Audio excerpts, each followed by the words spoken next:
আজকের বিশেষ সংবাদে আপনাদের স্বাগত। ক্রীড়াঙ্গন আর রাজনীতি যখন এক বন্ধুতে মিলিত হয় তখন তা বিশ্বজুড়ে আলোচনার জন্ম দেয়। সম্প্রতি আইসিসি টি-20 বিশ্বকাপ থেকে বাংলাদেশকে বাদ দেওয়ার ঘটনার প্রতিবাদে পাকিস্তানের প্রধানমন্ত্রী শাহবাজ শরীফ যে সাহসী ঘোষণা দিয়েছেন তা এখন টক অফ দ্য টাউন। আর এই সিদ্ধান্তের জন্য তাকে প্রকাশ্যেই ধন্যবাদ জানিয়েছেন বাংলাদেশের অন্তর্বর্তীকালীন সরকারের উপদেষ্টা ড আসিফ নজরুল। বিস্তারিত থাকছে আজকের প্রতিবেদনে। পাকিস্তানের মন্ত্রিসভায় বড় ঘোষণা।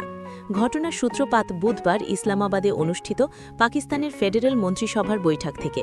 সেখানে প্রধানমন্ত্রী শাহবাজ শরীফ সাফ জানিয়ে দেন, আসন্ন টি-20 বিশ্বকাপে পাকিস্তান ভারতের বিপক্ষে ম্যাচ বয়কট করবে। কেন এই সিদ্ধান্ত? শাহবাজ শরীফ বলেন, খেলার মাঠে কোনো ধরনের রাজনীতি থাকা উচিত নয়।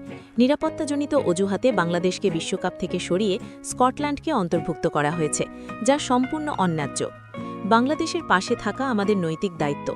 মন্ত্রিসভায় শাহবাজ শরীফ আরও যোগ করেন, বর্তমান পরিস্থিতিতে বন্ধুপ্রতিম দেশ বাংলাদেশের পাশে দাঁড়ানো পাকিস্তানের নৈতিক দায়িত্ব।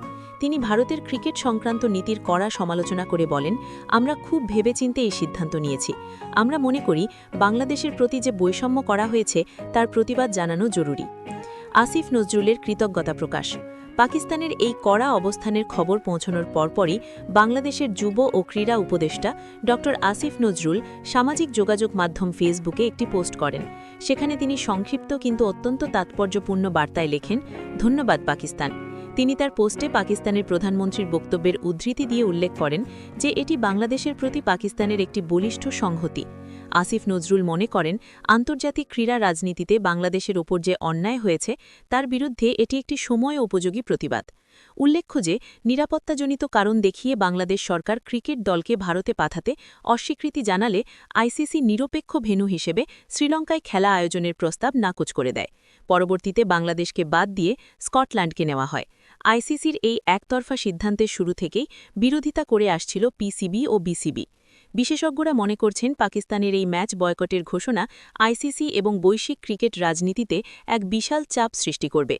বিশেষ করে ভারত পাকিস্তান ম্যাচ মানেই যেখানে কোটি কোটি ডলারের বাণিজ্য, সেখানে পাকিস্তানের এই অবস্থান টুর্নামেন্টের আকর্ষণ যেমন কমিয়ে দেবে, তেমনি বাংলাদেশের প্রতি বিশ্ববাসীর সহানুভূতিও বাড়িয়ে তুলবে। সব মিলিয়ে ক্রীড়া উপদেষ্টার এই ধন্যবাদ এবং পাকিস্তানের প্রধানমন্ত্রীর সমর্থন দুই দেশের দ্বিপাক্ষিক সম্পর্কের ক্ষেত্রেও এক নতুন মাত্রা যোগ করল। বিশ্ব ক্রিকেটে বাংলাদেশের এই বঞ্চনার শেষ কোথায় তা এখন দেখার বিষয়। এতক্ষণ সাথে থাকার জন্য ধন্যবাদ। পরবর্তী সব খবরের জন্য আমাদের সাথেই থাকুন।